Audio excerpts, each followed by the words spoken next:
Well, in terms of the marketing side of all of this, I mean, I mentioned earlier that swimmers with Nike, for example, Nike has allowed its sponsored swimmers to switch over to the Speedo suits. I mean, what does that mean in terms of either what Speedo's been doing with marketing, or what does that say about Nike as a company? Dr. Belch, do you have any thoughts? Well, let's look at a few interesting facts here. First of all, swimming basically is a very low-profile sport most of the time. It gets on the center stage every 4 years during the Olympics. In between the Olympic Games, there's some interest in it among swimming fans, but it really gets the spotlight during the Olympics. So the Olympics become a major, major stage for swimming, and that's why we have this big whole publicity and battle going on about these suits, because the Olympic Games are the pinnacle sport. And right now we have the possibility that the Speedo claiming, and maybe some of the athletes believing, that these suits could make a difference. And when you think of what's at stake here, we're talking about athletes that have trained all their lives for the opportunity to win an Olympic medal, and then you look at the consequences of winning that medal. You become a national hero, you get endorsement deals. If you're Michael Phelps, you perhaps end up on a Wheaties box.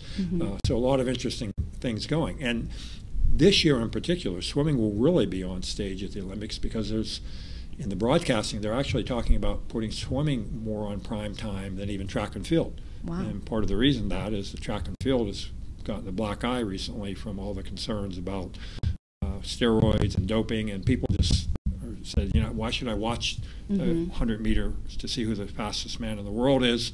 At the end of the day, I'm just going to find out a couple of months later that that person may have used steroids to enhance their performance. So once we get here now, we're at a situation where all of a sudden swimming is in the limelight, because it is going to be a pretty high-profile Olympic sport.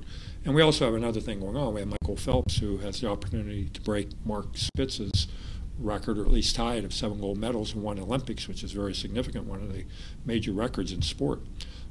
So with that background, we can start to look at it and say, okay, where does Nike come into the equation here? You know, Nike perhaps is familiar with this research and really kind of knows that the suits don't make the difference. They're in a little bit of a tricky situation, because swimming is not their forte. That's not what they're about. And at the end of the day, this is not a make or break deal for Nike like it is for Speedo.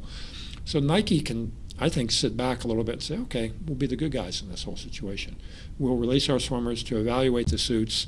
We don't want to become the scapegoat here if they lose and somebody says they lost because of the Speedo suit. If they switch over and win, they're still a Nike endorser. If they stay with Nike, we really get a nice public relations coup out of this no matter what. I mean, maybe we're losing the battle on the swimsuit side, but we can turn that into a victory on the PR side.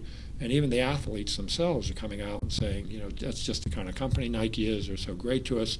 They care about performance first. They don't care about everything else. So, you know, Nike's in a situation, Nike's revenue is not driven by swimming suits. Speedo is. That's what Speedo is about. They're driven by the swimsuits.